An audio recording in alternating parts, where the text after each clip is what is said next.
So nata karon sa Araling Panlipunan Department og na ang ato ang binibining mong kayo. So ato ning interviewon regarding sa iyang preparation, sa iyang pang prepare unya iyang gibati og sunod unsa po iyang advice sa mga young nga mosunuray pa o nagaplano nga moapil sa mga ingana ang mga. So nata karon kauban nato si Ma'am Yuyin Lanaban. Mamayng hapon. Good afternoon. Ayan. So Formal ba? no? Ma'am, unsa man gyud imong preparation ato ma'am sa imong kuan, sa imong pag-apil ato bago pa nahitabo ang event. Unsa may preparation nga imong gibuhat ato? Low carb diet and workout and constant prayer. Okay, so low carb diet and constant prayer. Mao daw tong iyang mga tirada guys, no? Kunya ma'am, pag-abot sa may kanang namang giuban na kurat kanang magkurog na nas taas kanang Stage fright. yes, stage fright. Unsa may imong ika-kuan ana? Murag wala na nimo, wala na yano ra kay na nimo, wala na sa imong mga ingana. Dili man siya sa wala, pero maybe mas ni ano ko. Mas nisalig ko kay Lord that I was walking with the Lord. Like every time magawas ko sa stage or before ko magawas sa stage, ako yung gina-acknowledge na Lord, mulakaw na ta sa stage. Can you please walk with me? And when I answer the question, can you please speak for me? Like everything nga ako ang gibuhat dito is with the Lord. Kana jud ako ang hinabuhat. So maybe that's the reason, even the slightest nga kakulba, wala ko nakulbaan. Okay, so in short, kuan na kayo kanang wala na siya makus. So Yeah, prepare if you trust the Lord so much, nga kauban nimo siya sa imong battle, then dili na. Okay, so salamat kay ma'am. Regarding sa kanang actual na jud, wala gid kay gibati nga ano basig mapildi ba ko ang dao. Wa ba kay gibati ang mga ingana no sa actual na jud. Sa actual sa show, Yes. okay, during sa actual sa show, wala pa ako nag-think ana. Ako lang yun ako na kay I have to enjoy the moment because this moment is an opportunity for me to be with the Lord. No, so wala gid siya mga gunona. Ang yang nasa mga gunona is for enjoyment lang din nangagyod si Lord sa iyang kuan like so okay ma'am, may hapon. Anyway, napa ko isa day nga pangutana. Sa pagtawag sa imong pangalan ma'am nga kanang ikaw na jud, unsa man imong na-feel ato? Mura siya og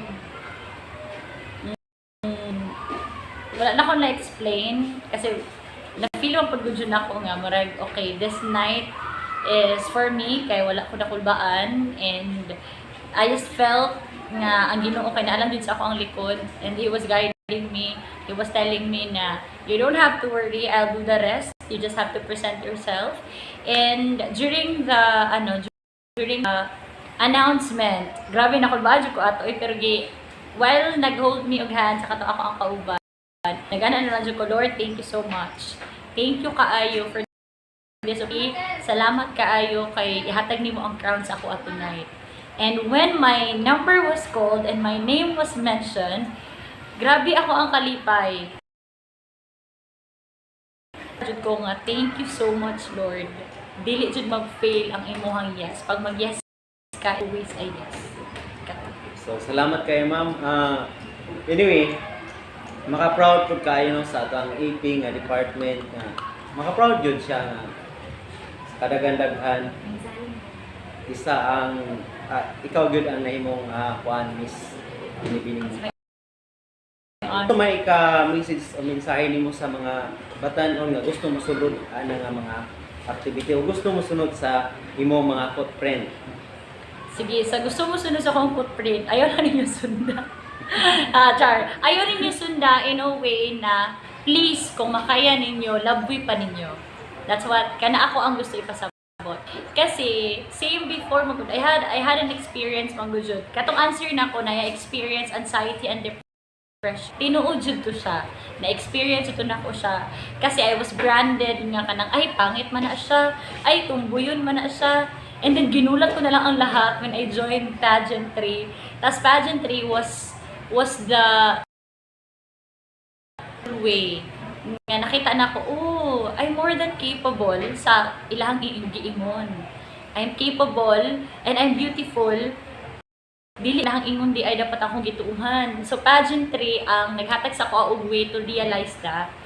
So sa mga younger generations nga gusto mo sulod, especially those who are dealing with mental health issues, those who are dealing with katong nag-set of beauty standards, please, if you want to try pageantry, then you can try.